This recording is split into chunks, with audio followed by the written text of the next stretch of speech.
Dude, some players have written bigger essays on their league routes than students have for their PhD degree. You guys are addicted, man. And it's making me sick. Anyways, I've been thinking nothing about leaks for the past 7 days. I swear to God, I think I saw a fragment in my dreams 2 days ago that hasn't even been released yet. And I'm losing my mind. I'm actually losing my mind. I don't know if I should be scared or should I be excited. Who knows? Only God knows. Let's get into this video. Yesterday was a big stream for more reveal. Firstly, big shout out to Only Drills and Cold One for doing the stream yesterday. It was a lot of fun listening you two talk about leaks and realize that I'm not the only sweaty player theory crafting. So let's get into it. The first thing they talked about was how you will only get fragments correlated to your skill.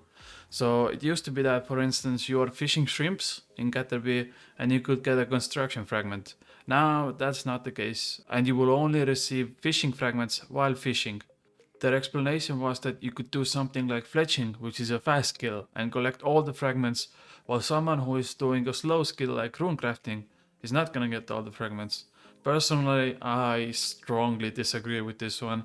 I think the whole point is that we can experience every single fragment, and for instance, if I get fletching fragment, but I'm already 80 fletching, by the time I get it maxed out, I have little to no use with this fragment, and it's just a waste of a fragment. Whereas if I got this fletching fragment while I'm doing, let's say, cooking, I can level up this fragment while I'm cooking, and it helps me afterwards when I do start fletching. So getting only fragment while correlated to that specific skill, I think that's a big mistake, but I kinda like get it as well, because some skills are really fast, they do have big experience drops, so it kinda makes sense, but not really. But yeah, whatever, it is what it is. They also spent some time talking about fragments that have been released already. The overall thought was that the agility fragment is one of the best ones to get at start.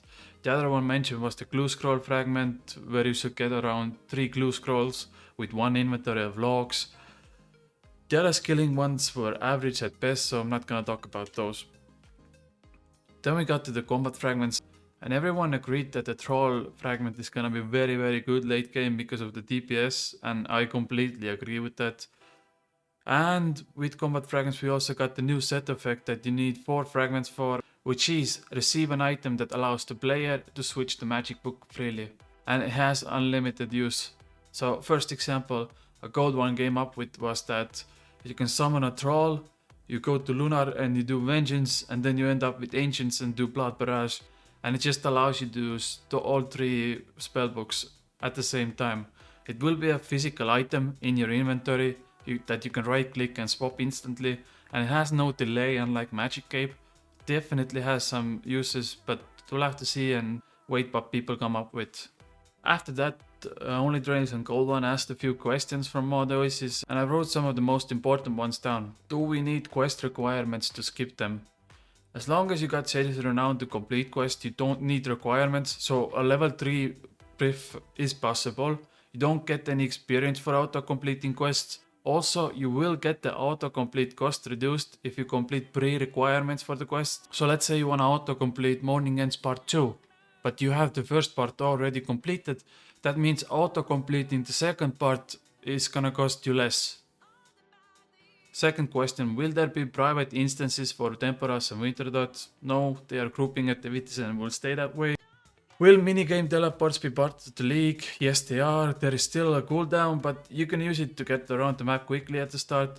Will we get improved drop rates? Yes you will, everything improved and new stuff also added. Do we get starting fragment depending on which skill we use? Yes you will, depending on what combat you pick, either mage, range or melee fragments. You will also get tutorial island items when you start. Is there anything placed for boss unlocks to not get bottlenecked at Warcat and Dragon Slayer 2?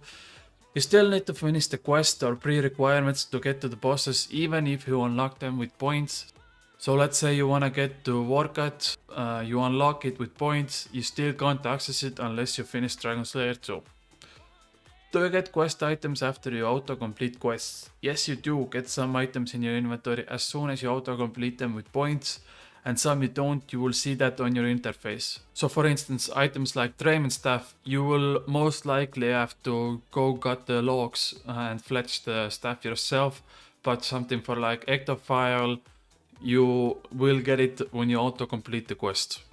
Is Soul Wars and LMS available? LMS is not available and Soul Wars is available. We also get Soul Wars task. You still need the same amount of players to start. So what I recommend is that you do Soul Wars task right at the start, because the last 2 leagues have shown that usually group activities fall off the later on we get to. So doing them at the start will definitely help you get them done faster. Are there any auto-completed quests at start? No. There is one specific quest where if you unlock Herblore skill, you will automatically unlock Druidic Ritual, and you also get the starter experience, because after you unlock Herblore, you need to get it to level 3, otherwise you can't do any potions. Where will the home teleport take you? It will take you to Caterbin right next to your spawn location.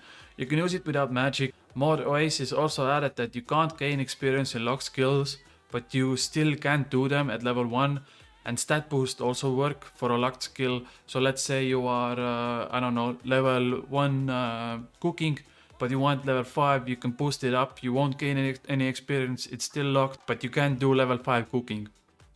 Can you get fragments on locked skills? No, because you don't gain any experience. Fragments only work with experience, so if you have a skill locked, you will not gain any experience on that skill. You have to have a skill unlocked to gain fragments. Where will the fragments go when you are skilling? It drops on the floor, so you have to pick it up. But doing some things like utility magic, it will go to your inventory. So most of the time, let's say you're wood cutting, let's say you're cooking, let's say you're fishing, it will drop on the floor. So you have to physically pick that up. But like let's say for instance teleporting around and getting a magic fragment, it will go to your inventory. Are skills capped to 25 million experience? Yes. And that was it.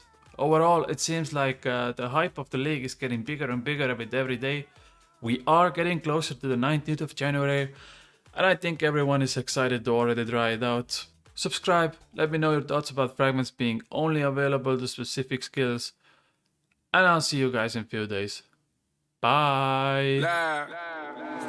My brothers don't die, we just pussy bop. I tell your girl to link me at the coffee shop. Getting freaky in the sheets, we're taking body shots. Then I finish with a facial just to top it off.